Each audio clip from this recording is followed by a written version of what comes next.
5 אנשים עם עוד איבר גוף.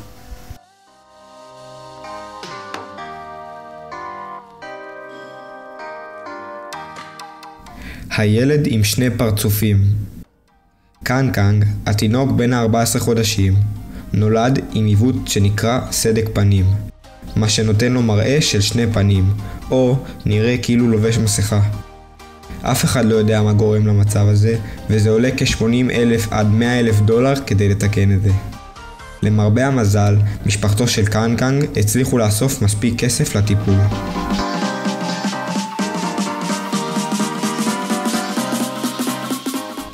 האיש שנולד עם 3 רגליים ו2 לבבות.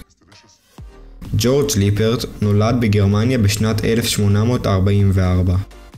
הוא נולד עם 3 רגליים ו2 לבבות מתפקדים. הרגל השלישית שלא הייתה פונקציונלית, הייתה עם אצבע נוספת, מה שנותן לו סך של 16 אצבעות ברגליים. הוא חי חיים ארוכים, התחתן והוליד ילדים ונפטר בשנת 1966 בגיל 78.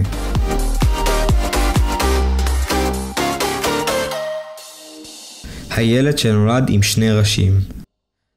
מריה דנזר, אישה ברזילאית בת 25, האמינה כי היא תקבל בברכה 2 תינוקות לעולם. במקום זאת, רק דקות ספורות לפני הלידה, הבדיקות גילו כי התאומים יחלקו אותו לב, ריאות, כבד ואגן. לתינוקות יש 2 מוחות ו2 עמודי שדרה נפרדים.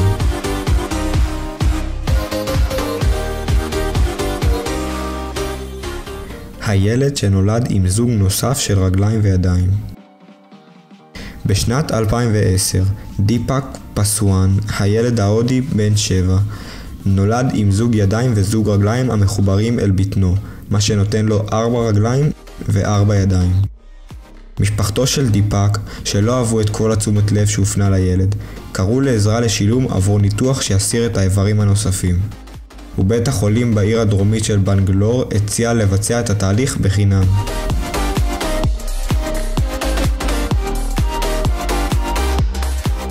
האישה עם חזה נוסף. יסמין טריידוויל, שהציתה את האינטרנט בשנה שעברה בטענה שיש לה 3 שדיים, הפכה לנושא של בדיקה מקוונת אינטנסיבית וספקנות לאחר תמונות מדהימות, ואמרה שהיא הפכה לאישה הראשונה בעולם שיש לה חזה מלאכותי שלישי.